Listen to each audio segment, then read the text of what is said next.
guys, balik lagi jauh dekat dan ini studio yang benernya ya. Yang minggu lalu itu studio belum benernya. Lumayan loh studionya. Dan malam ini kita kedatangan tamu yang spesial guys. Bapak romantisme. Atau Bapak tanpa tembakau. Wah. Masuk. Bisa pas banget gitu.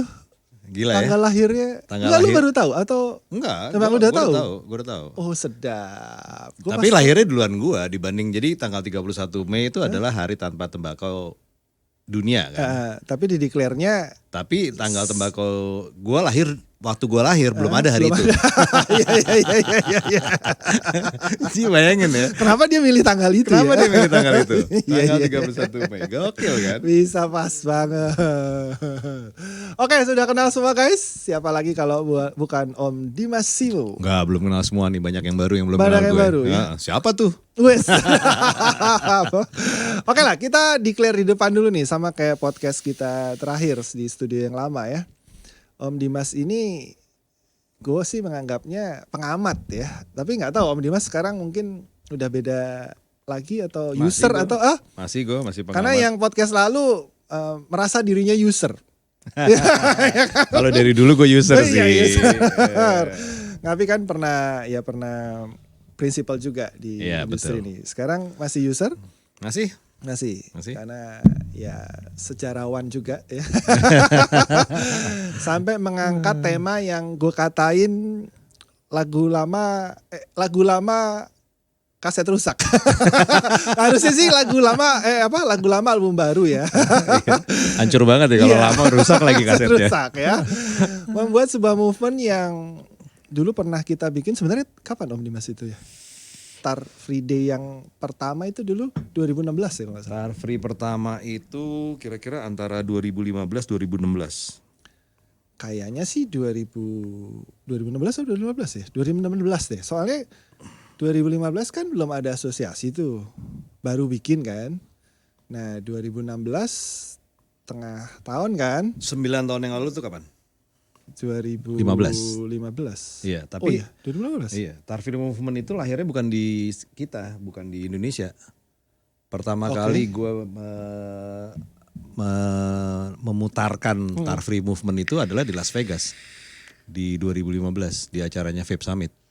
Oh yang begini. Iya. Illuminati. Iya. Gini. Ya kan ini Illuminati. See you on top. Oh jadi awalnya di sana. Iya. Tapi Om Dimas juga yang inisiasi. Baru dibawa ke Indonesianya gitu. Yang emang 2015 sih? Ingat gue 9 tahun yang lalu ya, 2015. Oh pantes. Karena setelah 2016 gue berantem sama dia. Zaman dulu tuh romantismenya di situ tuh, ada ribut-ributnya, ada apa, tapi sayang. Gue mengira 2016 karena gue ingatnya waktu itu Vaporism udah nggak ada.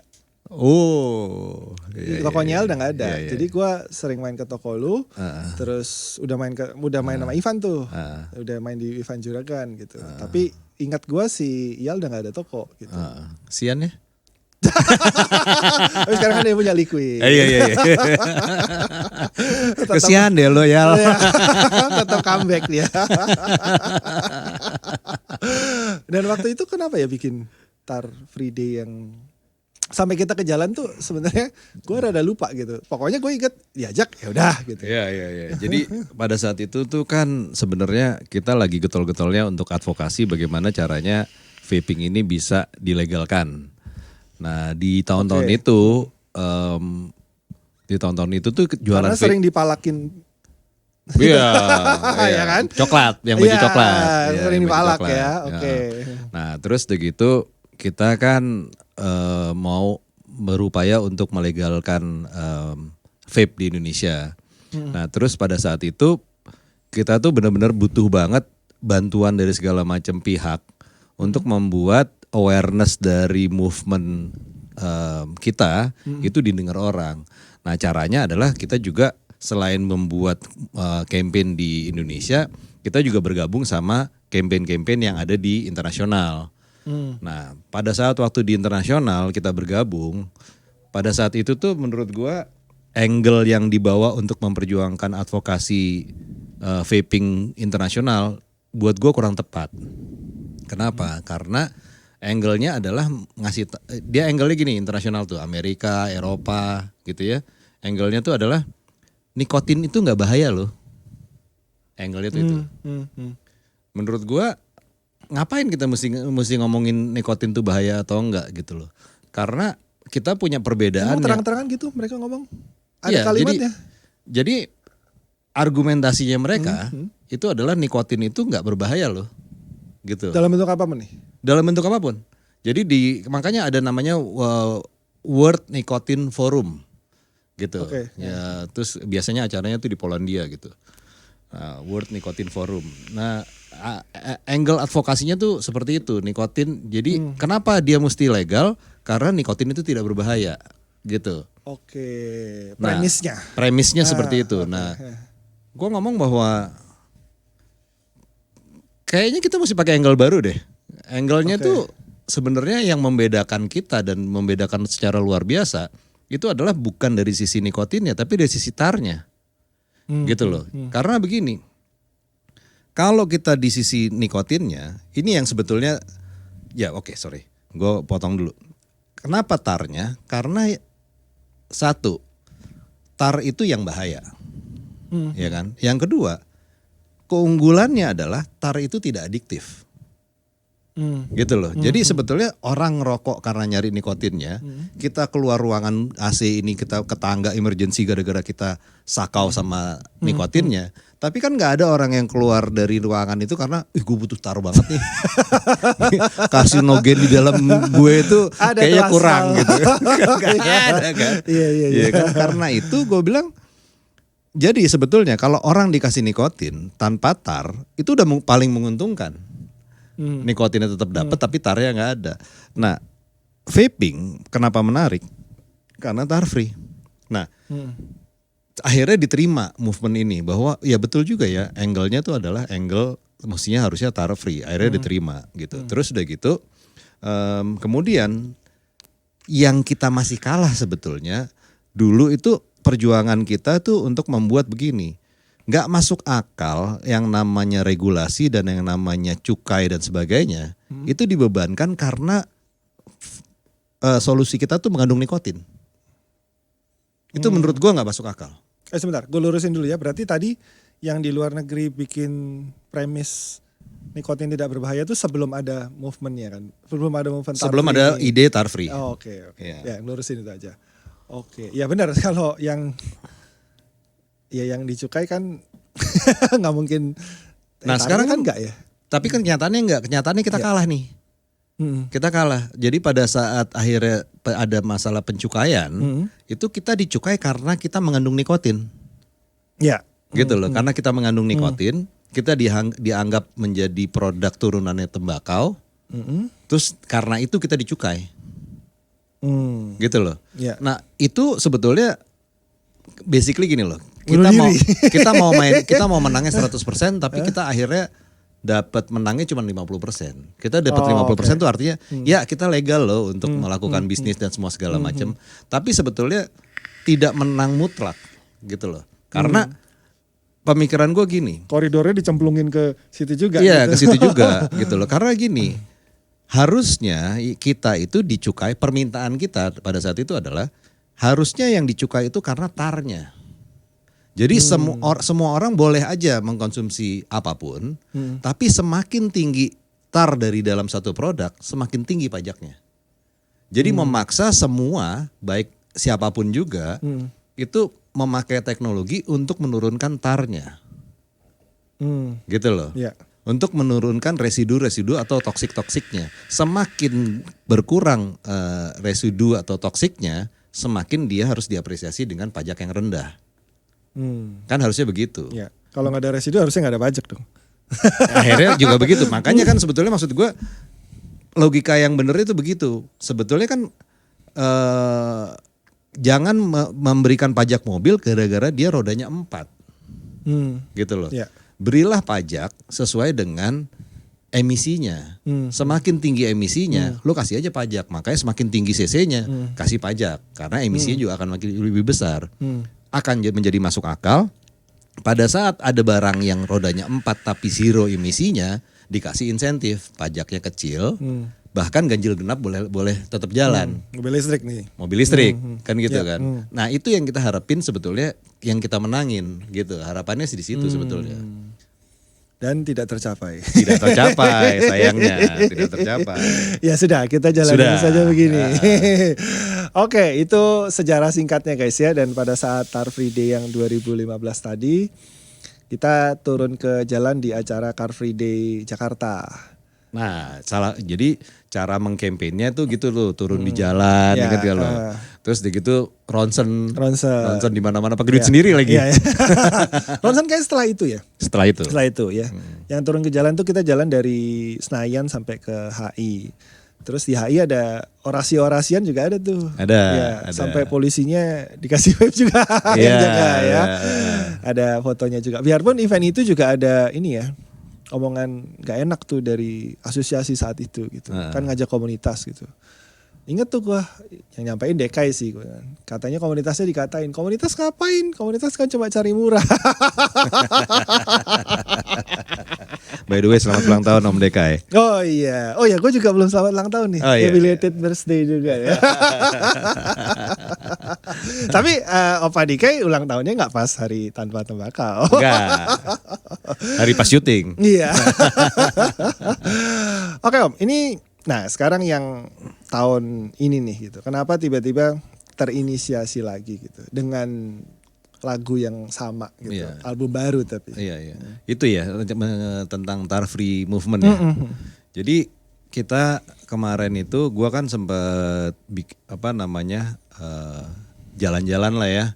Tapi nggak seluruh Indonesia nih, baru dari Aceh sampai Lombok gitu jalan-jalan. Lumayan lah. Terus udah gitu gue melihat bahwa industri ini semakin besar, semakin besar gitu ya. Cuman menurut gue kok ada yang berubah ya, ada yang berubah. Jadi gue melihatnya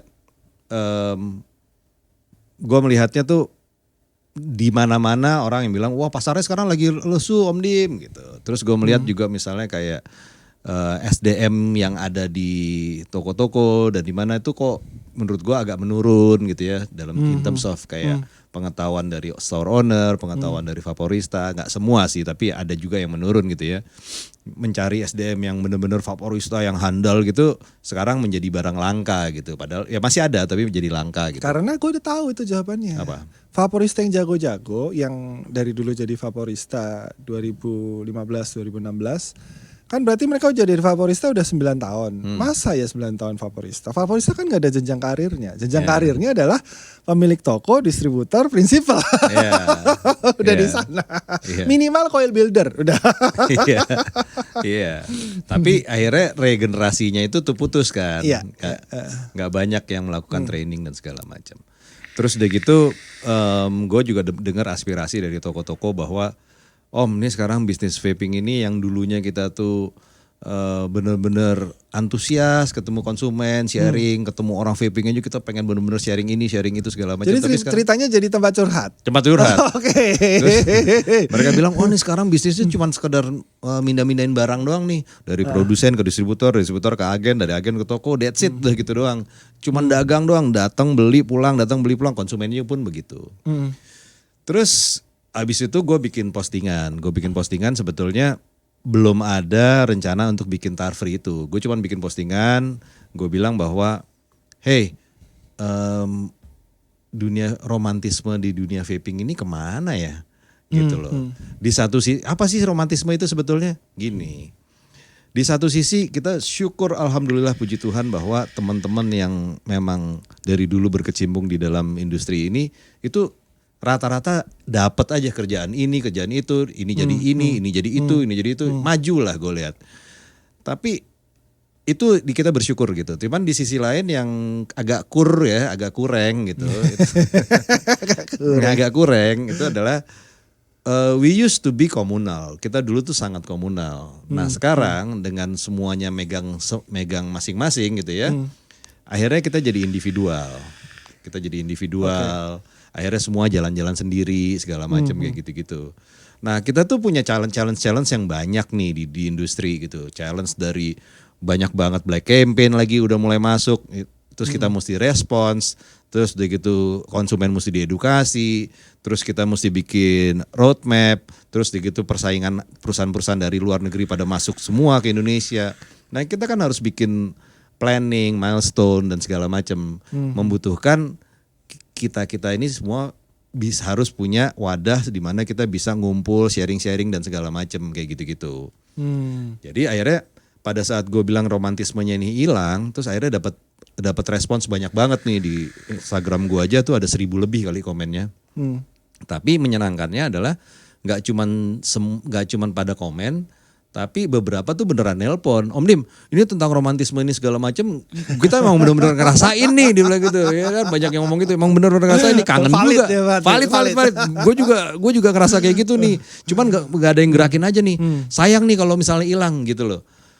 Gini deh Om Dim, besok itu kita langsung aja deh, siapa yang memang bisa dengan waktu yang nggak ada, kita pokoknya vape tempat lu, gitu. Oke. Vape tempat gua, akhirnya terjadilah akhirnya makan-makan di tempat gue. Sederhana banget di parkiran rumah gue gitu, makan-makan. Itu di rumah? Di rumah. Oh, oke. Iya, itu di rumah.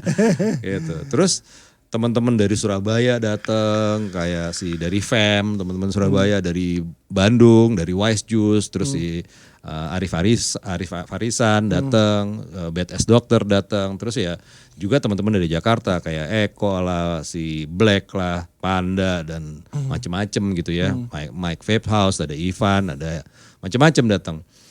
Nah pada saat datang ke rumah gua, terus akhirnya setelah kangen-kangenan ngobrol dan segala macem, gua ngeliat vibesnya tuh oke banget nih. Ya, emang dari dulu pada saat kita ngomong itu pasti langsung keluar nih. Wah gue curhat ini, gue susah ini, lagi susah itu. Atau gue lagi ada. Enggak. Menurut gue gak datang ya. Di 2 eventnya gue gak datang tuh. Yang preparationnya yang di rumah Om Dimas gue gak tahu, gue gak datang. Gue cuma tahu di story, oh pada ngumpul-ngumpul nih. Terus pas event tanggal 31-nya gue juga gak datang karena gue ada acara di Samarinda. Yang sebenarnya konteksnya kan yang diomongin kan beda nih. Yang zaman 2015 romantismenya kan kita datang karena senang pakai ini. Gue punya ini dong. Jadi sharing lah, lebih ke ya sharing knowledge, pinjam-pinjaman barang, bahkan ada yang tukeran, barter, trade in dan segala macam, atau mungkin COD gitu kan. Yang sekarang kenapa jadi keluh kesah gitu. Kan romantismenya beda gitu, cuma isinya curhat gitu. Nah, apakah ini arahnya untuk mengembalikan ke ngumpul-ngumpul komunal tadi yang, balik lagi kayak dulu nih. Gimana kita saling belajarnya itu dari pas ngumpul-ngumpul, bukan lagi nonton YouTube gitu. Jadi sebetulnya kan gini, apapun itu bentuknya, pada saat kumpul-kumpul itu mau kita lagi ngumpul-ngumpul ngomongin tentang, rasanya gimana cara bisa improve rasa, gimana caranya kita bisa improve teknik coiling, gimana cara improve ini. Apapun yang diomongin itu, tapi intinya adalah kita mau naikin experience-nya vaping ini mau dinaikin gitu loh. Dan itu akhirnya mempengaruhi vaping experience-nya nasional gitu. Walaupun dari hal-hal kecil gitu ya. Nah, kemarin tuh pada saat kumpul-kumpul itu juga akhirnya semua menganalisa nih, gue punya problem ini. Cuman ada juga yang ngasih tahu bahwa tapi ternyata gue punya ide ini ternyata dimakan loh, bagus segala macam kayak gitu. Oh iya gitu segala macam kan. Nah, akhirnya terus pada saat ngumpul, tapi ada satu yang disepakati bersama adalah gimana pun juga memang ada resesi di Indonesia ini. Ya. Daya beli turun. Resesi gitu, ekonomi turun. Dolar naik. Yang paling bahaya tuh karena yang terserang sekarang yang middle income. Middle income tuh kenapa bahaya? Karena mereka ini adalah orang yang pada saat susah karena harga naik, inflasi dan segala macam nggak dapetin bansos karena mereka tidak qualify untuk dapat bansos. Tapi dengan pendapatan yang ada sekarang bebannya banyak banget, harga naik, dia juga tetap dipajakin, terus tetap dipotek-potekin buat dana bansos tadi segala macam. Ya jadi akhirnya kekuatan mereka untuk belanja dan segala macam jadi turun kan. Ada tuh quote-nya dari Fernand Faverstaff. Gaya hidup tuh nggak boleh turun. Yang diturunin budgetnya. Itu quote-nya dia tuh. Gaya hidup gak boleh turun ya? Gak boleh turun, yang diturunin budgetnya. Kalau ada temen gue bilang lebih gini lagi, jangan pernah salahkan pengeluaran lo, salahkan pemasukan lo. Iya benar. Nyari duitnya kurang cepet. Bener juga. Gitu. Oke, terus dari situ jadi Nah dari situ terus gue bilang bahwa terus orang-orang nanya, Om Dim, jadi kita mesti melakukan apa nih? Gitu, lakuin apa nih?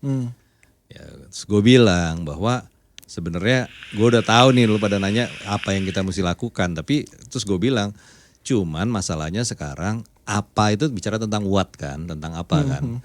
Yang terpenting buat gue tuh sekarang bukan what-nya sih sebetulnya, what tuh mungkin nomor 2, nomor 3 gitu. Yang terpenting tuh untuk ditanyain adalah who, tentang siapa yang akan melakukan ini. Jadi karena apa?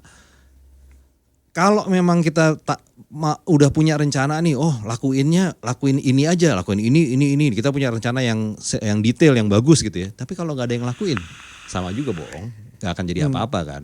Tapi kalau misalnya who-nya itu lengkap, banyak orang yang mau bikinnya itu banyak, kita melakukan hal yang simple pun asal dikeroyok rame-rame itu bisa menjadi something. Jadi gue sekarang balik pertanyaannya adalah, yang penting who dulu deh, what-nya belakangan deh.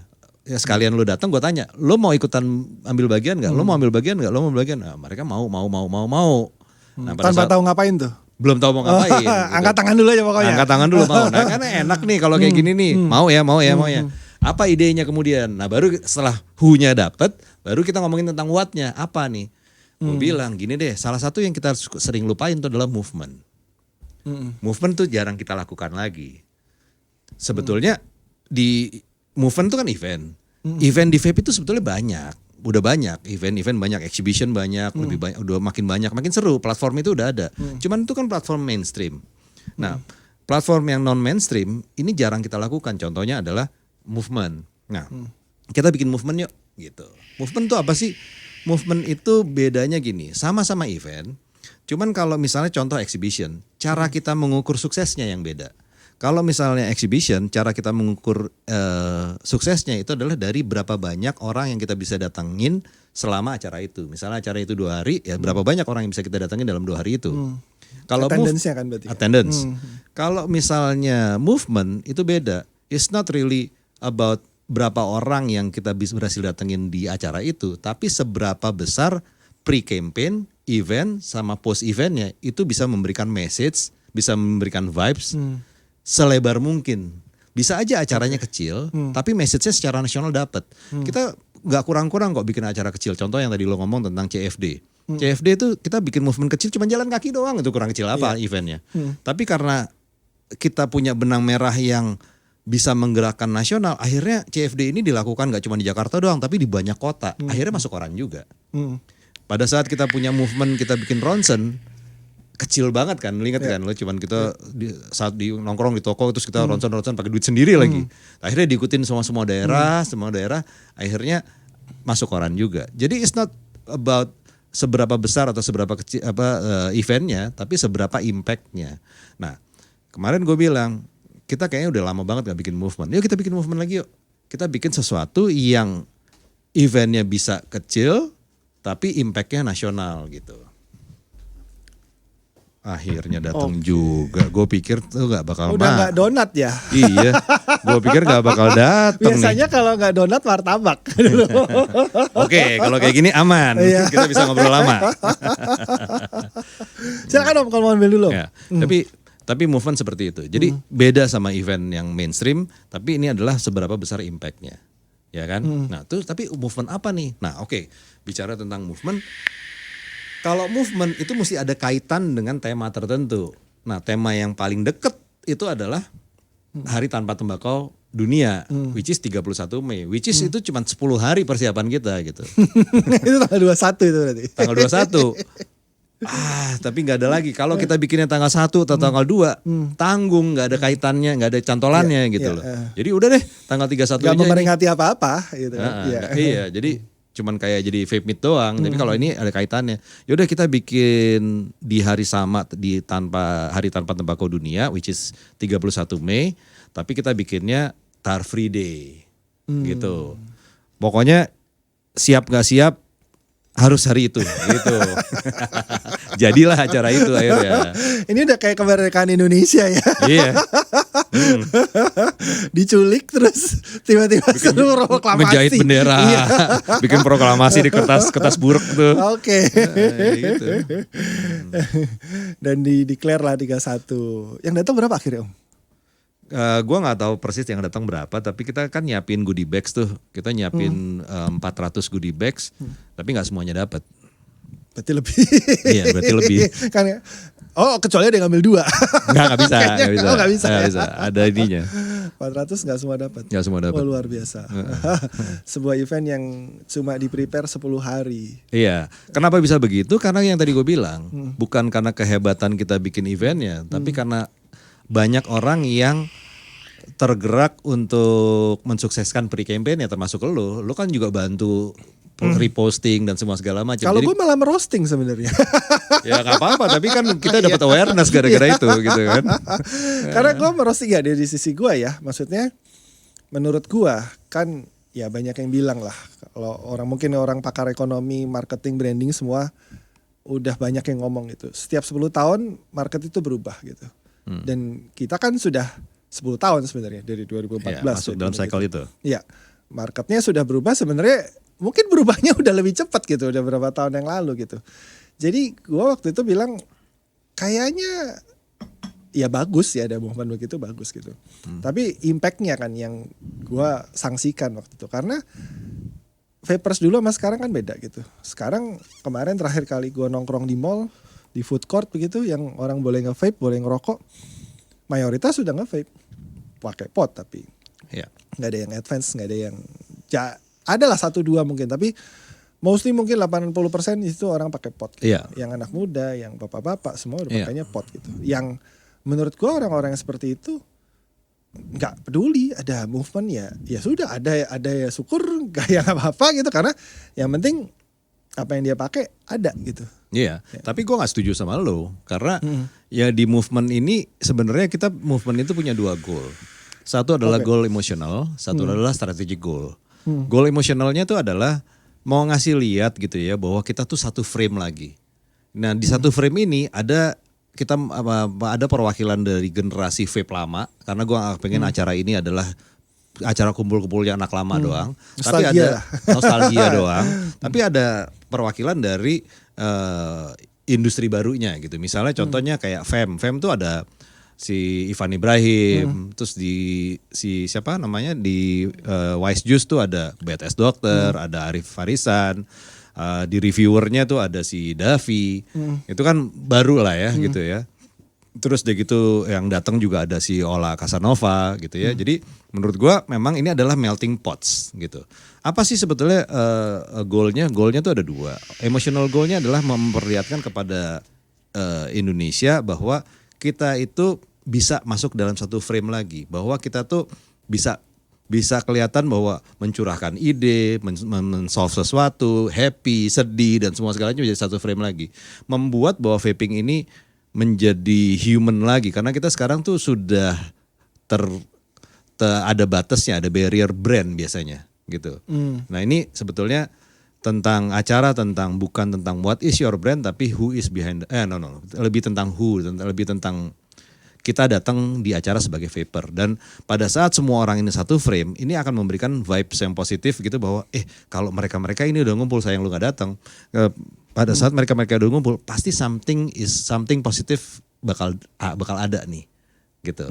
Karena kita percaya, mereka tuh percaya banget sama kita semua ini gitu, bahwa kita akan men-shape industri. Nomor 1. Nomor 2, strategic goalnya adalah gue bilang sama temen-temen, sesuatu hal yang bisa kita push bareng-bareng, yang kita bisa cukup netral dan win-win buat semua adalah, yuk kita coba naikin freebase yuk. Karena project terakhir gue naikin salt. Gue bilang saltnya udah bagus, tapi kita naikin freebase. Kenapa kita mesti naikin freebase? Karena sebetulnya vaping journey menurut gue adalah hak dari semua vapor. Contoh, di dalam industri vape kita mengenal bahwa solusi nikotinnya itu ada salt dan freebase. Kata yang dipakai adalah dan, bukan atau. Sekarang itu atau. Begitu orang sudah kenal Pilihan berarti. sama salt, yaudah dia salt terus.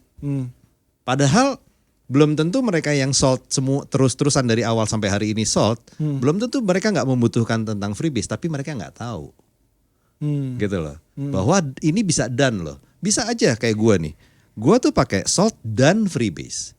Pada saat gue di environment yang gue nggak yakin, gue mendingan pakai ini aja, pakai salt aja, gitu. Ya gue nggak yakin. Tapi pada saat gue di environment yang kayak sekarang, gue yakin lo nggak terganggu dan segala macam, ya gue sikat ini. Di sini gue bisa intensitasnya lebih gede, terus udah gitu experience gue lebih nyaman, ya lu juga nggak terganggu juga, ya gue pakai ini. Tapi kalau gini kayaknya terganggu deh orang deh. Hah?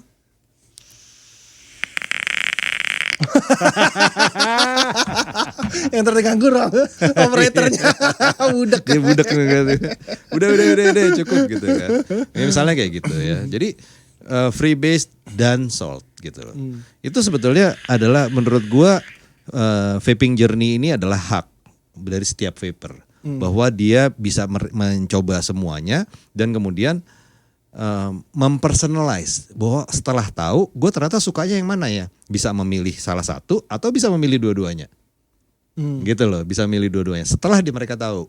Nah sekarang masalahnya adalah banyak yang nggak tahu, banyak yang tidak teredukasi gitu loh. Oke. Dan toko-toko juga happy karena freebase itu lebih banyak yang bisa dijual kan. Atas apa segala macam. Makroekonominya lebih dapat. Makroekonominya lebih dapat. Gitu. Win-win. Banyak orang yang terlibat sampai ke aksesoris segala macam. Cuma sebentar Om Lim, gue jawab yang bukan jawab sih, gue tanggepin yang tadi kan ada dua hal ya. Yang pertama dulu gitu. Ya. Soal orang-orang yang datang ke event itu gitu. Menurut gue yang tadi Om Dimas apa ya sebut untuk mewakili orang-orang yang baru kayak Davi, terus siapa lagi Ola, terus Wise Juice, Fem. Menurut gue itu masih ada di circle Cukup lama. Iya. Yang baru banget ya kita nggak sebut brandnya, tapi benar-benar ya orang-orang yang kayak tadi yang gue ketemu di food court gitu, yang bahkan ya udah mereka bahkan mungkin taunya ya udah semua disebutnya pot, udah dia nggak tahu mereknya, dia nggak tahu itu dot mod, dia nggak tahu itu apa Nix. Ini Wenax ya, dia nggak tahu itu apa itu, pokoknya udah ini pot tuh, dan pot pasangannya botolnya kecil, udah. Iya. Ya harapan gue nanti pada saat ada acara Tar Free Day 2, Tar Free Movement 2, ya kita rangkul juga brand-brand yang ini gitu loh, karena brand-brand ini sebetulnya cukup berjasa juga untuk menciptakan vapor baru, gitu. Jadi gue maunya bikin lagi Tar Free Movement 2 gitu ya. Harus tahun depan dong. Hah? Harus tahun depan. Nggak harus tahun depan. Kalau Tar Free Day-nya mungkin tanggal 31 Mei tiap tahun. Tapi kalau kita namainnya Tar aja. Free Movement. Rencananya gue mau bikinnya Agustus. Oh, kenapa nggak pas hari vape nasional? Hari vape nasional tuh tanggal 30 Mei. Oh, yang September, yang hari bukannya Juni apa Juli ya? September kalau cukai. Cukai ya. September. Oh, lebih lama lagi malah. Lebih lama lagi sama udah deket sama Invex. Oh, Vape Fair gitu. Invex jadi kapan sih? Invex kalau nggak salah November ya kalau nggak salah. November. Beda semua. Beda tipis. Ada lagi Fair gitu. Jadi kalau Agustus kan Hari Independence Day, Hari Kemerdekaan. Wah, sedap. Ada sangkutannya. Iya. Kayak tadi proklamasi lagi. Cuma nggak 10 hari kan persiapan. Ya, nggak 10 hari. Okay. Ini bakal seru banget sih yang kedua ini. Oke, pastinya lebih gede ya. Lebih gede dan nggak di Jakarta. Wih. Nggak di Jakarta, gue nggak mau di Jakarta. Wih. Di mana nih? Nggak tahu. Gue pengennya di satu kota yang bukan ibu kota. Tapi IKN. IKN itu calon ibu kota. Tapi gue kepengennya di tempat yang venue-nya tuh backdropnya alamnya bagus, bisa kelihatan gunung-gunung, terus suasana romantismenya tuh benar-benar lebih kerasa. Kalau bisa ada acaranya, habis ada after party-nya, ada glampingnya, ada. Waduh, I have no idea deh kalau tempat kayak gitu deh. Gue bukan orang traveling soalnya. Nanti desain yang cakep. Gue desain yang cakep. Oke. Gitu. Ngasih tahu bahwa sepersonalize itu loh acaranya. Jadi kayak kemarin contoh ya. itu kan acara vape meet sebetulnya, cuman lebih rapi karena didukung sama banyak brand gitu ya. Di situ tuh ada museumnya, ada museum di mana ini milestone-nya vaping. Terus ada lagi misalnya contoh ada kayak galeri. Ada barangnya kan? Ada barangnya. Nah itu galeri. Iya sih, Mike tuh H-2 telepon gua. Gue udah di Samarinda nih, ya H-1. Mau pinjam Druga, dia udah gak punya Druga dong. Itu yang ditaruh di museum bukan punya dia itu. Dia pinjam kayak pinjaman DJ. Iya. itu paper baru pada lihat loh bahwa kita mau ngasih tahu bahwa vaping ini bisa sepersonal itu. Karena apa? Karena yang kita pamerin itu adalah bukan harus mahal, tapi kita mau ngasih tahu bahwa vaping ini bisa yang dipamerin itu adalah barang-barang yang menurut ownernya itu ada ceritanya dan ceritanya ini luar biasa. Punya sentimental value. Gitu. Contoh misalnya salah satu kotak itu ada punyanya Om Firman itu Hexom hancur, butek hancur. Oh ya? Gara-gara itu adalah Hexomnya dia yang ikutan kebakar pada saat tokonya dia kebakar. Sedap. Terus di situ ada beberapa puing-puing bekas tokonya kebakar. Wih nih. Gila kan? Terus ada satu lagi box gitu ya, cuman sesimpel Nautilus Aspire Nautilus gitu. Tapi buat dia tuh story-nya something gitu. Dia berhenti ngerokok gara-gara itu, ketemu bininya gara-gara itu, segala macam gitu ya. Terus ada satu box lagi itu khusus step wood doang. Mod step wood. Tapi mod yang bukan ya menurut gua bukan mahal gitu, kayak ada Volta lah di step woodin, apalah step woodin. Mod biasa di step woodin. Tapi buat ownernya ini something gitu loh. Ternyata ini punya siapa? Ini punyanya almarhum Isan Gerobak. Uset. Gitu loh. Satu step woodnya dibawa sama dia pada saat ada musibah. Yang sisanya itu ya mod-mod kesayangannya dia ini, yang dia pakai pada saat musibah juga step wood. Nah ini keluarga step woodnya itu, ini punyanya Om Isan Gerobak almarhum. Widih. Gitu loh. Jadi sepersonal itu gitu loh, bahwa orang yang datang mikir bahwa vaping ini oh ya tinggal beli device. No man. Dulu ini bisa sepersonal itu, dan maksud gue event sekarang juga bisa kayak begitu gitu. Ini udah kayak ya kalau yang gue alamin mungkin di sneakers sama fashion ya. Kalau mungkin di sepatu ya itu udah sepatu yang dipakai Michael Jordan juara slam dunk contest gitu. Udah kayak barang kayak gitu yang dipamerin di museumnya. Oke. Asik kan? Nggak bentar. Nanti kalau dibikin lagi yang kedua gitu mau di gunung itu mau ada museum lagi bawa tuh barang tuh. Iya dong. Oke. Harus ya. Harus. Karena itu value yang gak bisa ditulis gitu aja gitu ya. Pasti lu juga punya lah sesuatu yang lu mau kasih lihat gitu. Ini barang ini terserah buat orang penting apa enggak, cuman ini buat lu menarik gitu. Gue kayaknya punya banyak deh. Ada kan. Gue punya banyak gitu. Si Bicar, si bule itu sama Nick kan ke apartemen gua waktu mereka nyampe, ya kan? Ini ke apartemen lo? Ke apartemen gua, numpang ganti koil sama buang air. Habis makan ya kan. Mereka sampai bengong itu ngeliat dalam, like a vape player katanya. Semua segala macam ada tuh. Geratak tuh berdua tuh. Asik kan, seru kan?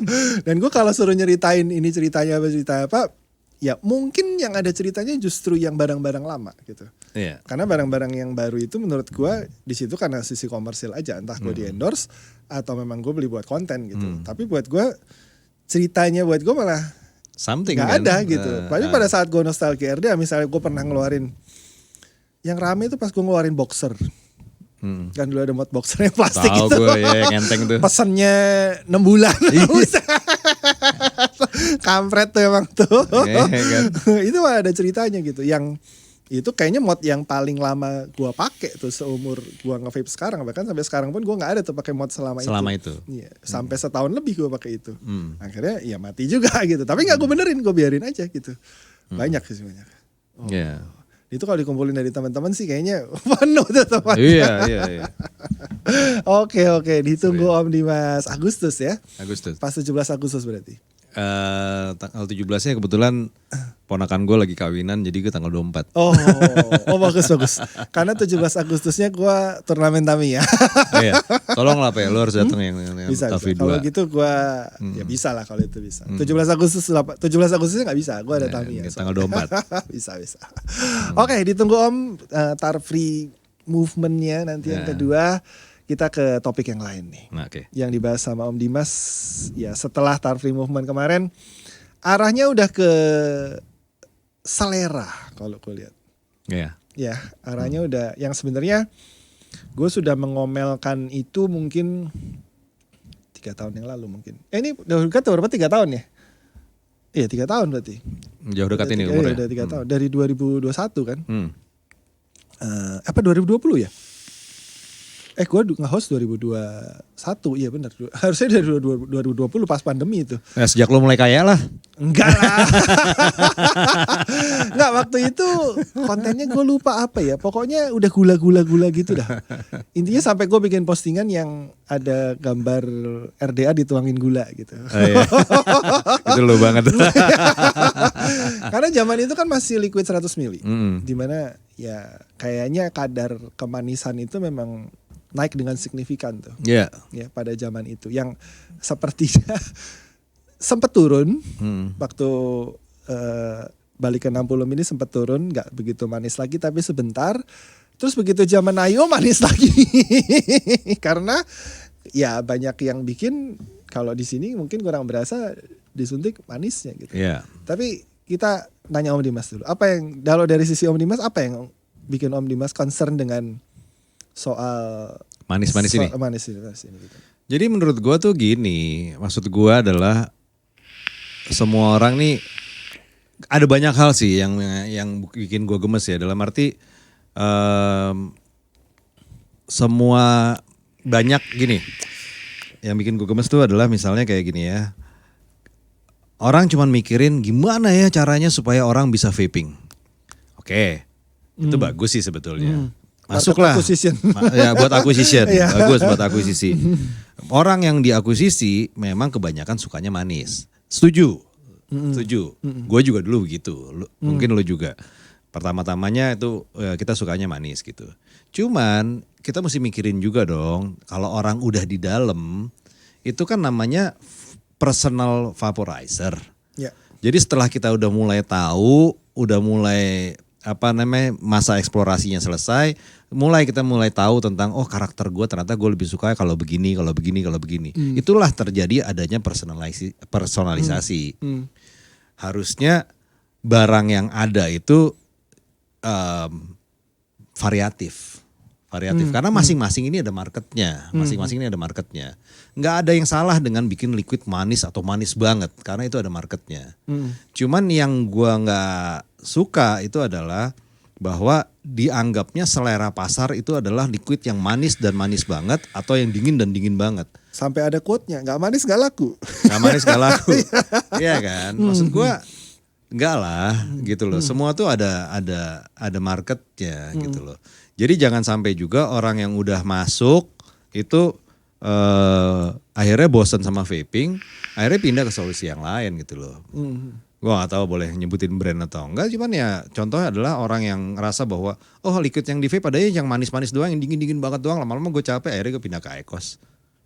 Itu banyak banget yang kayak begitu gitu loh. Jadi maksud gue kenapa bisa begitu, karena sekarang yang terjadi adalah begitu ada satu brand sukses di strategi tertentu, semuanya tuh pengennya gantiin brand itu.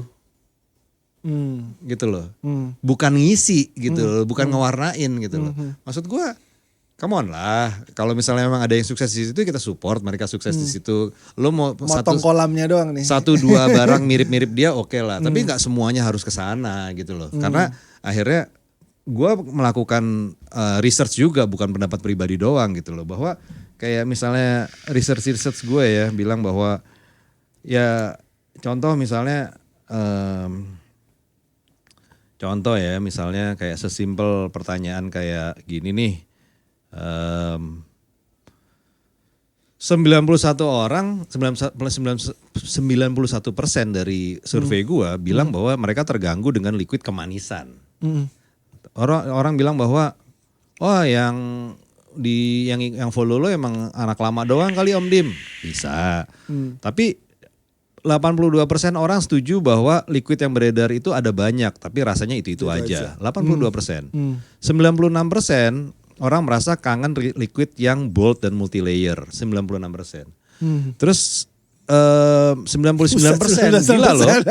Orang merasa mau punya liquid yang nggak bikin bosen dan bisa dipakai lama. Dalam arti mereka tuh juga capek juga setiap kali satu botol habis, mereka mesti nyari lagi rasa yang lain. Karena yang rasa ini kalau dibeli lagi, itu dia udah gak tahan. Gitu loh. Dia pengen juga dapetin liquid yang ini bisa dipakai lama nih, bisa dipakai berkali-kali ini. Itu gede banget. Walaupun bisa dibilang bahwa yang follow lo emang yang vapor lama doang kali. Betul. Tapi udah saatnya kita mulai bertanya lagi sama konsumen. Taruh deh kalau ini ditanya ke semua vapor yang lebih gede. Misalnya lo mau posting dengan pertanyaan yang sama. Karena follower lo lebih variatif kan. Gak mungkin yang 99% ini jadi kebalik bahwa cuma 9% yang ternyata. Enggak lah, pasti cukup gede kan. Artinya menurut gua adalah orang-orang yang sudah masuk ke dalam industri vape atau udah mencintai vape, dia mesti diretensi juga. Mesti dipikirin juga mereka maunya apa.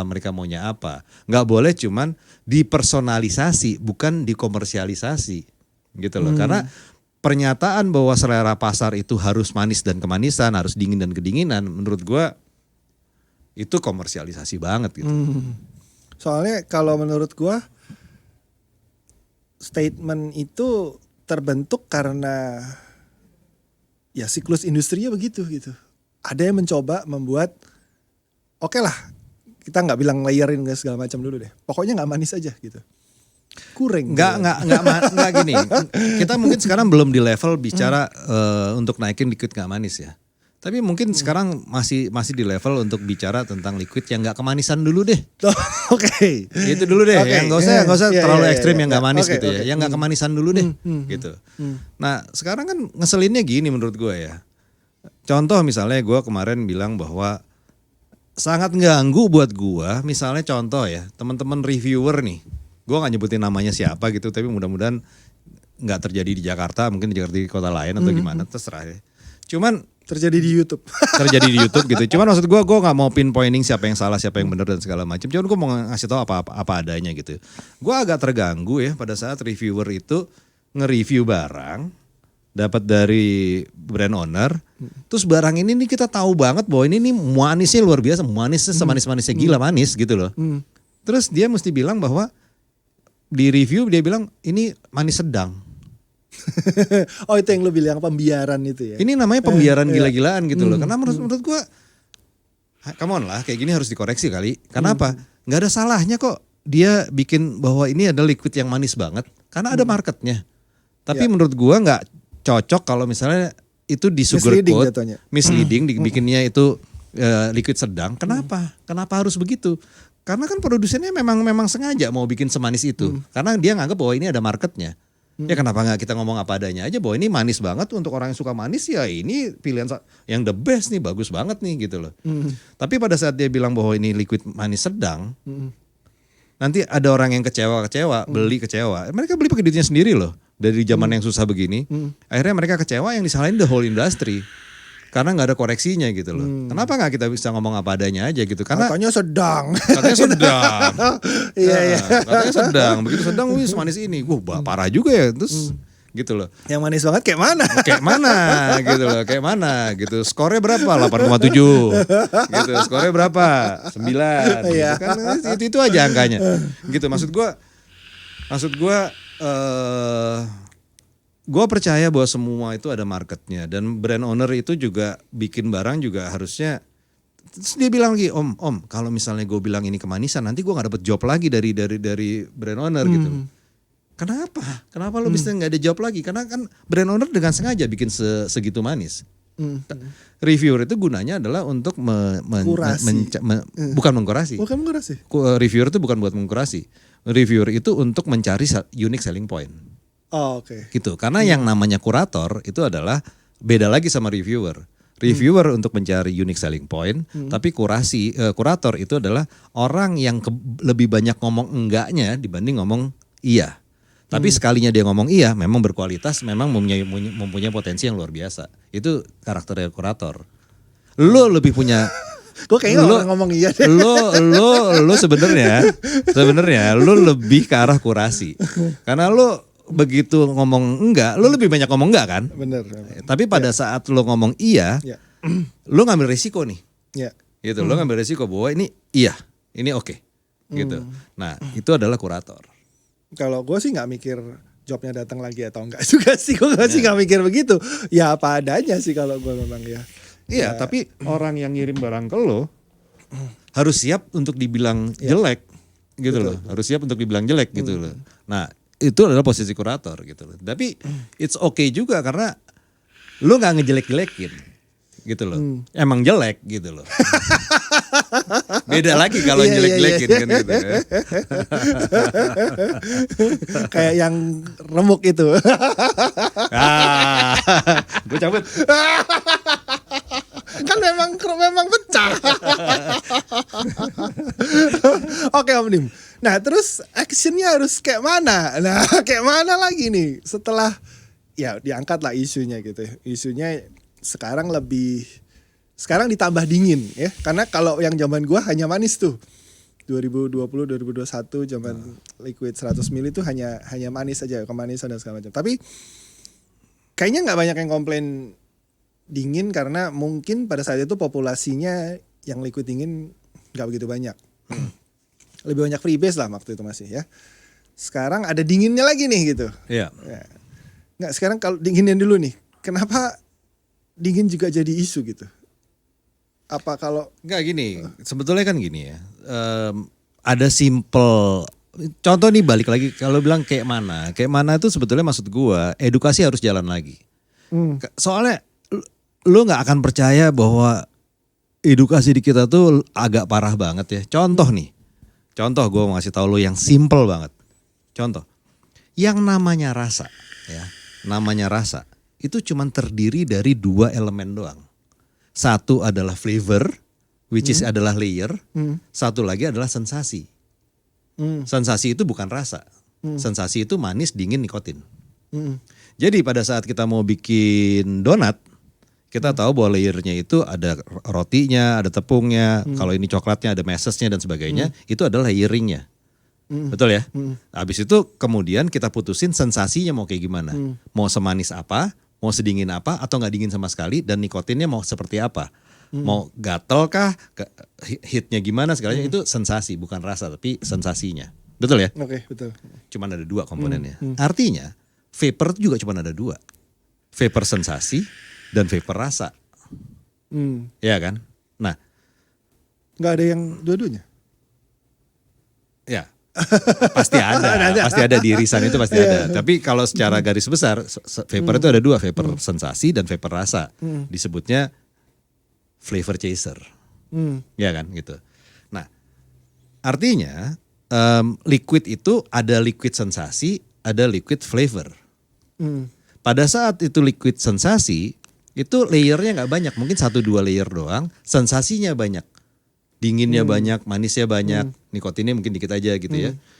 Itu liquid sensasi. Nah, yang suka banyak banget biasanya yang baru mulai, gitu ya, biasanya yang baru mulai. Nah, terus ada lagi yang liquid flavor. Kalau liquid flavor itu adalah flavornya banyak, sensasinya biasanya terkoreksi itu. Gitu loh, dinginnya terkoreksi, manisnya terkoreksi gitu loh. Kenapa? Karena pada saat layernya itu udah bagus, sensasi itu akan nutupin layer. Jadi pernyataan bahwa wah gue berasa banget nih layernya ini itu padahal liquidnya semanis gila-gilaan, giginya aja sampai kerasa kayak mau bolong gitu, tapi masih bisa ngerasain, gue ada ngerasa layer ketan, ngerasa layer kacang hijau, ngerasa layer ini, gimana caranya kalau misalnya manisnya kayak begitu tuh udah magic gitu. Gimana caranya sih, ya kan? Bener nggak? Contoh misalnya analoginya, misalnya kopi. Kopi itu ada kopi sensasi, ada kopi flavor. Kopi sensasi itu apa? Kopi saset. Peminatnya banyak. Bahkan orang banyak kenal kopi dari kopi saset. Berarti kopinya dikit aja, susunya yang which is itu creamer yang bubuk yang artifisial sama manisnya banyak. gitu kan. Nah, tapi makin orang hobi kopi, makin sedikit sensasinya manis dan susunya. Bahkan mereka minum kopi ya kayak begini, cuman hitam doang, gitu. Nah, pada saat dia cuman udah hobi banget, dikasih kopi hitam, yang dia nilai apa? Layeringnya. Dia bilang, oh berarti kalau misalnya kayak gini, berarti bijinya, oh betul ini robusta nih. Tapi kayaknya ini bukan di dataran rendah nih, ini kayaknya rada sedap. tinggi. Iya kan kayak gitu kan. Ini berarti panennya begini nih, berarti processingnya begini, berarti di roastingnya juga ini roastingnya bagus nih, dia stabil nih. Karena kenapa gue bisa ngomong begitu? Karena ini ada rasa earthy-nya, ada floralnya, ada fruity-nya. Dia bisa ngerasa layernya. Pada saat mereka itu kopinya lu kasih gula, kasih susu, marah dia sama lu. Apaan nih gitu? Apaan nih? Karena layer yang dia biasa rasain jadi hilang. Begitulah sensasi itu menghilangkan layer. Kan cuman di vaping doang kan bahwa bisa manis banget, dingin banget, tapi layernya ini dinginnya kayak kutub utara, tapi layernya masih berasa. Ini itu benar-benar ada strawberry, ada cheesecake, ada ini segala. Jadi terjadi karena ada yang melebaikan rasa-rasa itu tadi. Padahal sebenarnya isinya sensasi gitu. Sensasi gitu lah. So, sehingga gini loh, vapor sensasi ini pada suatu hari mereka nggak akan selamanya jadi beginner. Mereka pada saat mereka bosen, mereka sebetulnya bosen itu adalah part dari journey. Mungkin mereka udah mulai tahu bahwa gue mau nyari yang lain nih yang lebih sesuai dengan karakter gue. Bisa aja dia bisa dikasih mengkoreksi bahwa oh gue sukanya kayak begini, sampai lama-lama dia ke yang lain. Jadi kalau pada saat itu terjadi, dunia vaping akan menjadi kaya. Apapun vaping style lo sebetulnya available. Ini available, alatnya available, yang ini. Terus sekarang gini deh, sejago-jagonya lo bikin coil zaman dulu, begitu coil kita tuh enak, membuat liquid yang flavor yang nggak manis itu menjadi manis-manis dikit, karena sweet spot. Masalahnya kan sekarang di shortcut. Oh supaya orang tuh coilingnya bisa hancur aja bisa enak, gue manisin aja liquidnya. Berasa manis dia tuh. Ya gak gitu kali, kayak gitu juga. Iya benar. Gitu juga. Ya kan? Gitu. Berarti orang harus dikasih tahu ya. Oh disadarkan dulu lah mungkin ya. Nanti kalau mereka udah sadar baru mungkin nyari kali ya, atau harus jadi dikasih tahu gitu. Kembali lagi kalau tadi lu bilang kayak mana, ya sebetulnya yang terpenting itu tuh bukan apanya, terpenting itu adalah who-nya.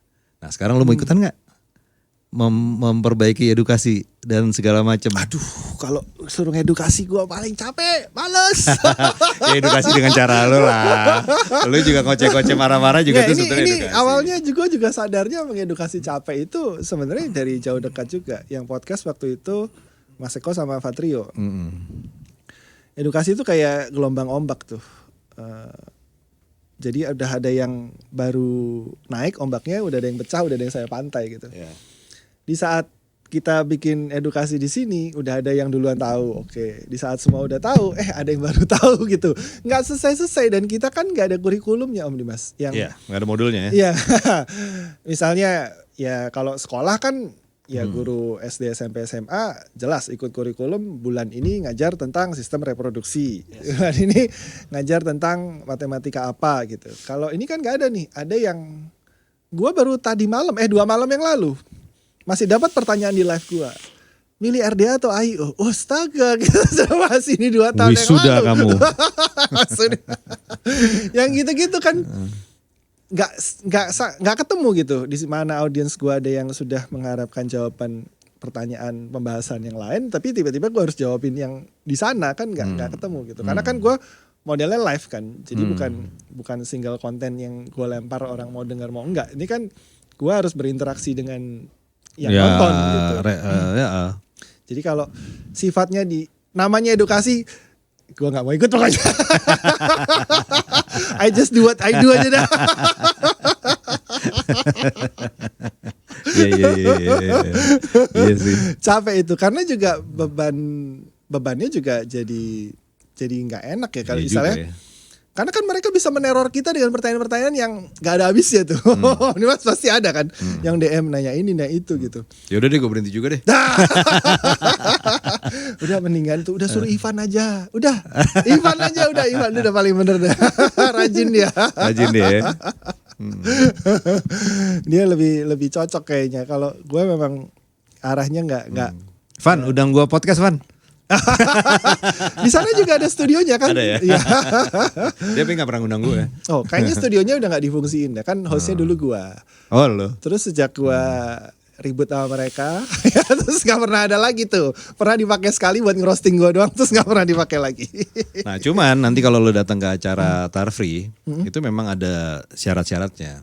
Syaratnya adalah yang gue minta semua orang yang datang di Tar Free itu di event Tar Free adalah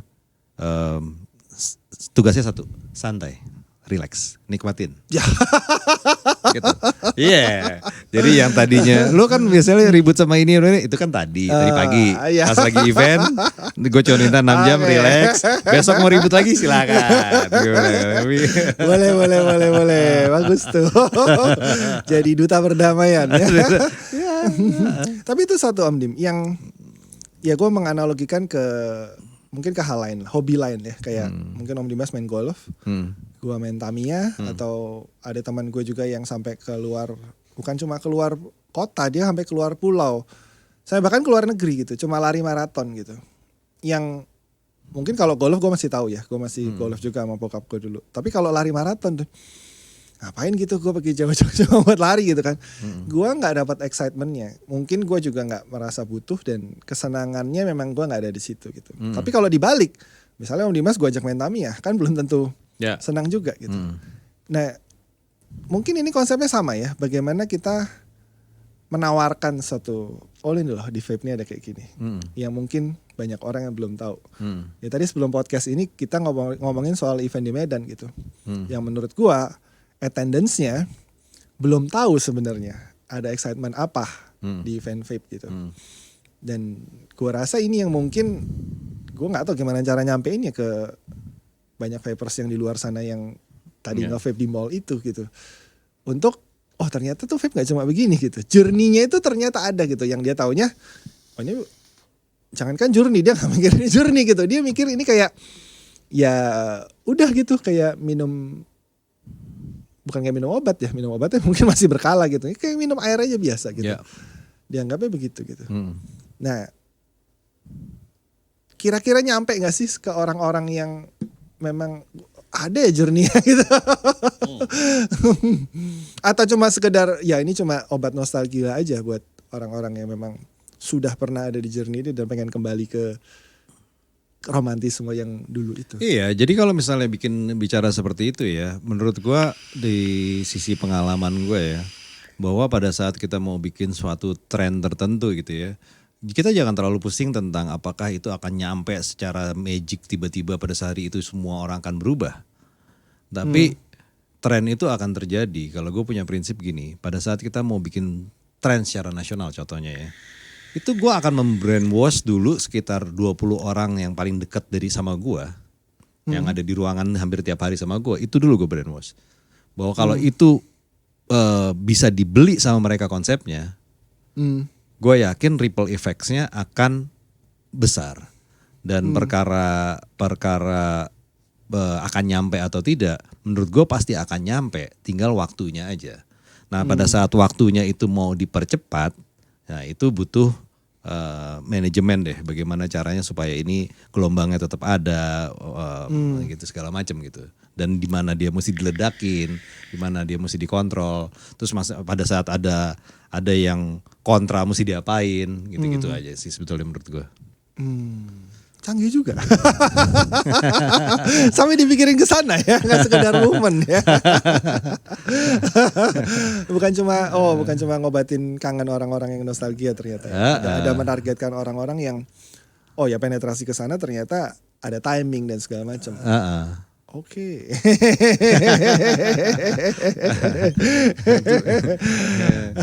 Ya gitu kan cuman gara-gara kita pernah beberapa kali lah, patternnya udah sama. Iya. Tapi gue suka tuh tadi, kalau datang ke event syaratnya santai. Santai itu artinya damai ya maksudnya. Quote on quote damai ya. Damai. Nggak kok sekarang udah baik si Ivan Ivan tuh nerima gue udah kayak pemerintah bilang kita harus berdamai dengan COVID tuh ya sama sebenarnya. Sama ya. Gak bisa diladenin, udah mendingnya jauh-jauh. Cukup social distancing aja. Iya.